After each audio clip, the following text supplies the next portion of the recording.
Welcome to morning మన్నా. నేటి వాక్య దర్శనం కొరకు అపోస్తులైన యోహాన్ రాసిన 2వ పత్రిక 1వ అధ్యాయం 2వ వచనం.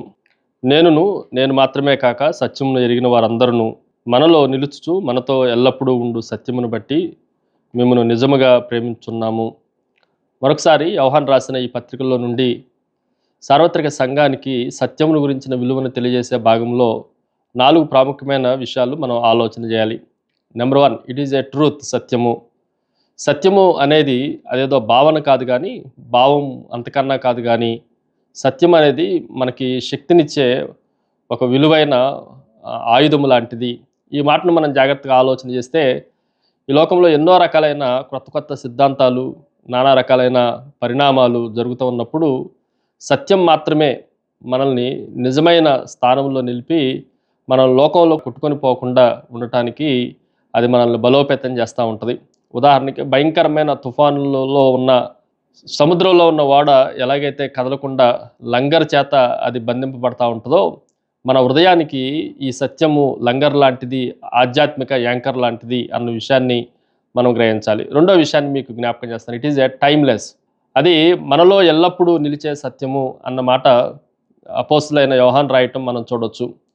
ఈరోజు సత్యమునకు కాలదోషము ఉండదు అన్న విషయాన్ని మనం గ్రహించాలి. సైన్స్ మారిపోవచ్చు, టెక్నాలజీ మారిపోవచ్చు, పద్ధతులు మారిపోవచ్చు, కానీ దేవుని వాక్యము ఎప్పటికీ మారదు అన్న విషయాన్ని మనం జ్ఞాపకం ఉంచుకోవాలి.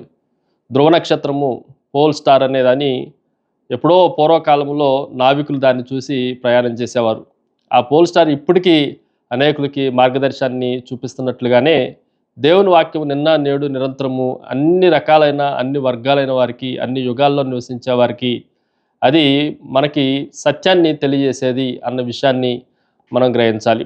మూడో విషయాన్ని మీకు జ్ఞాపకం చేస్తాను. ఇట్ ఈజ్ ఏ టుగెదర్, ఐక్యపరచటం. ఈ మాటను కూడా మనం జాగ్రత్తగా ఆలోచన చేస్తే నేనును నాతో పాటు ఉన్న వారందరూ సత్యమును ఎరిగిన వారందరూ అని రాయబడింది. ఇది కేవలము యోహాను మాత్రమే కాదు, కానీ యోహానుతో పాటు సత్యమును ఎరిగిన సార్వత్రిక సంఘములో ఉన్న వారందరూ సత్యమును గురించి వెంబడించేవారు, సత్యమును కలిగిన వారు అన్న విషయాన్ని మనము ప్రస్ఫుటంగా ఎరిగిన వారంగా ఉండాలి. ఉదాహరణకి బిల్డింగ్ కట్టేటప్పుడు వేరువేరు పరిమాణాలు, వేరువేరు మెటీరియల్తో కట్టబడతా ఉంటుంది. కానీ ఈ పరిమాణాలు వేరువేరు సైజుల్లో ఉన్నవన్నీ గోడలో ఎలాగైతే అమర్చబడి ఒకే కట్టడంలాగా కనిపిస్తూ ఉందో, ఐక్యంతో ఉండే వారందరూ వేరువేరు వ్యక్తులైనప్పటికీ సత్యం అనేది అందరినీ ఐక్యపరుస్తుంది అన్న విషయాన్ని ఈ ఉదయకాల సమయంలో మనం గ్రహించాలి. Finally it is A transformation. దీన్ని కూడా జాగ్రత్తగా ఆలోచన చేస్తే మార్పునిచ్చేది, రూపాంతరం చెందేది. ఎలాగైతే సత్యము మనల్ని చీకటిలో నుండి వెలుగులోనికి, మరణములో నుండి జీవములోనికి రూపాంతరం చెందిస్తుందో, గొంగళ పురుగు ఎలాగైతే సీతాకోక చిలుకలాగా మారిపోయి అది అందాన్ని తెలియజేస్తూ ఉందో, యేసుక్రీస్తే మన జీవితానికి సత్యము, నేనే మార్గము, సత్యము, జీవము అన్నట్లుగా ఆయన ద్వారానే మనం రూపాంతరం పొందగలుగుతున్నాం.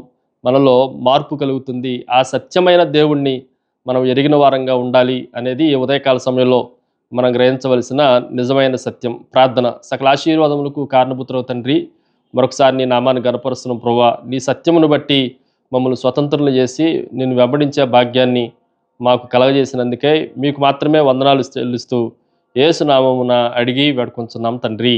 ఆమెన్.